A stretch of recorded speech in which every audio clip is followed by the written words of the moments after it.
আমাদের বাড়িতে 2 দিন বাদে অনুষ্ঠান, এই যে অনুষ্ঠানের লিস্ট।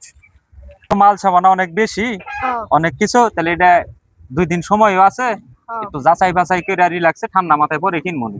ওইটাই ভালো হবে। হ্যাঁ, সংসারে হদাই ভাতি 2 টাকা কম জেনে পামো, ওইটাই আয়। বড় ভাই দেখেন দোকানে এই মালামাল গুলো আছে কিনা। ঠিক আছে বড় ভাই, আপনাদের মালামাল গুলো আমার দোকানে আছে, এখনই কি লাগবে তাহলে আমি দিয়ে দেই। মাল গুলা দেখেন তো কত আছে দাম। আপনার যদি মালামাল গুলো এখনই লাগে আমি দিয়ে দেই, দাম কোনো বিষয় না। ঠিক আছে, আমাদের দোকানে সবচেয়ে কম রেটে আপনি মাল পাবেন। আপনি মানে অন্যান্য দোকানের থেকে আমাদের রেটে সব থেকে কম দামে মাল পাবেন। আর আমি আমার নাম্বার দিয়ে দিচ্ছি, আপনার যদি মাল এখন না লাগে পরবর্তী কোনো সময় লাগে তাহলে ওই নাম্বারে যোগাযোগ করবেন। আমি মাল আপনার বাসায় পৌঁছে দিব, পরে আপনি আমাকে টাকা দিয়ে দেন।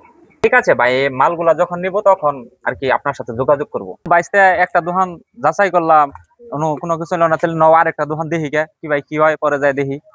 ভাই আমার দোকানে তো মাল আইতাছে না কে, মাল পাঠাই না কে, কি মাল দিলেন তাড়াতাড়ি এখন আমার ভাই দেখেন এই লিস্টের বাজার গুলো আছে কিনা। দোকানে তেল নাই, সাবান নাই, অনেক কিছু নাই, না পাঠাইতেছেন না কেন? তাড়াতাড়ি মাল গুনা পাঠান ভাই। দেখার এইগুলো সব গুণে আছে রাবে, এই মাল গুলো দাও তো ভাই। মালামাল এখন লাগবে না তো, আমার অনুষ্ঠান 2 দিন পরে, 2 দিন পরে আইসা তারপর নেবো। হেই আপনি 2 দিন পরে একশন অহন আপনি মালের নিয়ে গেছেন কে, অহন আইছেন কে? তাহলে বাইশটা এখন তোমার কি মনে হইলো, কোন দোকান থেকে এই মালামাল গুলা নেওয়া উচিত?